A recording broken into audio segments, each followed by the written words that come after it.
Bienvenue dans le premier épisode d'apprendre le japonais avec les animés. Apprendre le japonais, ce n'est pas de tout repos, mais si comme moi tu es un grand fan d'animés et de manga, il y a de fortes chances que ce soit ton meilleur tremplin pour progresser en japonais. C'est pourquoi j'ai décidé de commencer cette série de vidéos qui, je l'espère, vous aidera à apprendre le japonais de manière un peu plus ludique que les traditionnels livres d'exercices, examen blanc du JLPT, etc.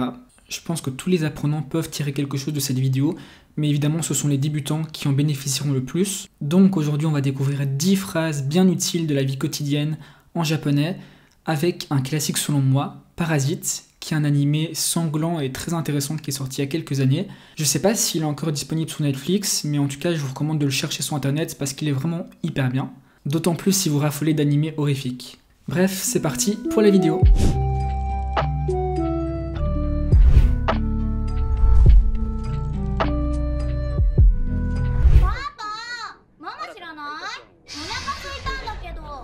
Papa, maman 知らない。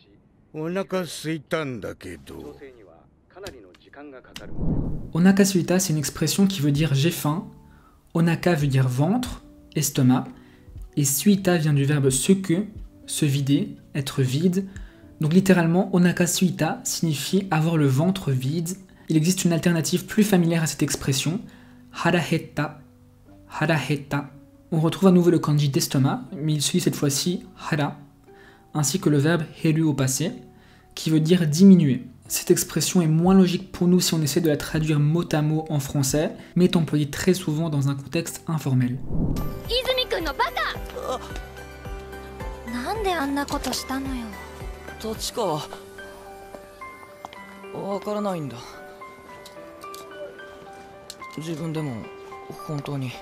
Nande anna koto shita no. Nande anna koto shita no. Tout d'abord, décomposons cette phrase. Nande qui signifie pourquoi, anna qui est un pronom démonstratif qu'on pourrait traduire par ce genre, suivi de koto, une chose, un fait. Attention, anna koto a donc une connotation négative ici. On comprend ce genre de choses. Shita qui vient du verbe suru, faire, conjugué au passé. Et pour finir, la particule no, qu'on retrouve souvent à la fin des questions dans un contexte informel.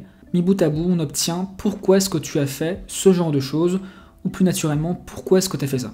C'est une question qu'on pose souvent à mon sens, et puis vous pouvez aussi utiliser les parties de cette phrase pour former d'autres questions, avec le nande notamment. Wakaranai nda. Wakaranai nda. Alors celui-là, vous devez l'entendre souvent dans les animés. La plupart d'entre vous le connaissent peut-être.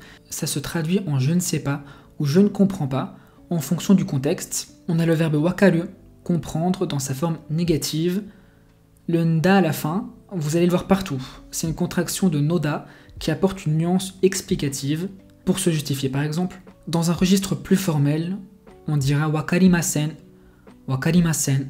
Voilà un mot bien pratique lors de vos premiers échanges avec des Japonais.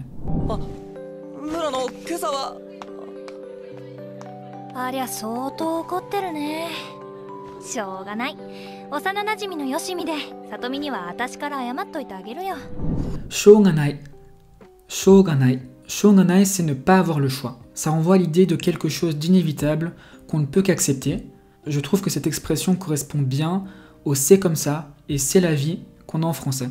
Il existe aussi shikataganai. Shikataganai, qui signifie littéralement il n'y a pas de moyen, il n'y a pas de façon de faire, mais cette expression s'utilise exactement comme shouganai, qu'on préférera dans la vie de tous les jours.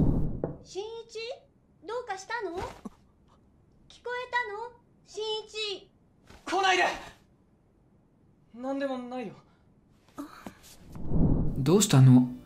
Doukashitano? Voici une question que l'on peut poser à quelqu'un qui semble avoir un problème, ou bien lorsqu'il s'est passé quelque chose, à peu près comme qu'est-ce qui se passe, ou qu'est-ce qu'il y a en français. Vous avez peut-être déjà entendu doushitano, et d'autres fois doukashitano, et la différence entre ces deux expressions, c'est que dans le cas de doukashitano, on est moins sûr de si oui ou non il s'est passé quelque chose. Nandemonai. Nandemonai. Nandemonai, c'est une façon de dire rien du tout. Quand par exemple quelqu'un nous pose la question doukashitano, on peut aussi utiliser cette phrase quand quelqu'un s'excuse de nous demander un service ou nous remercier, comme quand en français on dit c'est rien t'inquiète. Si on veut être plus poli, on utilisera nandemo arimasen. Nandemo arimasen.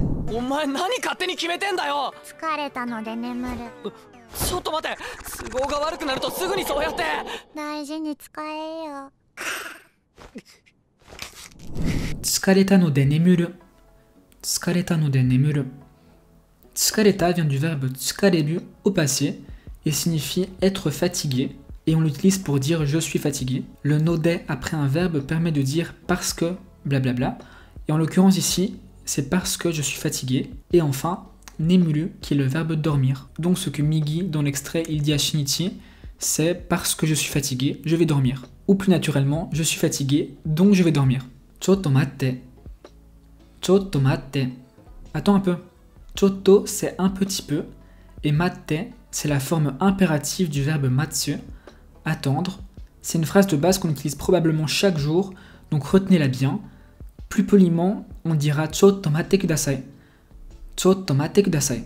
En effet, le kudasai après la forme en T d'un verbe permet de faire une demande polie, un peu comme si on rajoutait s'il vous plaît en français. 私の仲間だ。同種だよ。なんだってでもなんでわかるんだ感じる。脳波のようなものを。初めてだ。だがわかるぞ。仲間だ。Nandate. Nandate. Voilà une façon plus ou moins agressive de demander à notre interlocuteur de répéter ce qu'il a dit. C'est une version plus cool de Nandato. Dans les animés, on entend souvent cette phrase, mais étant donné son côté émotionnel, dans la vraie vie, on préfère à dire Nante tano, Nante tano, voire Nanto itan desu ka, Nanto itan desu ka, si on n'a simplement pas entendu ce que notre interlocuteur nous a dit. Hajimete naga, Hajimete naga. Hajimete, c'est un mot qui veut dire la première fois, ou pour la première fois. Par exemple, Kare wa hajimete jimu ni itta. Kare wa hajimete jimu ni itta. Il est allé pour la première fois à la salle de sport.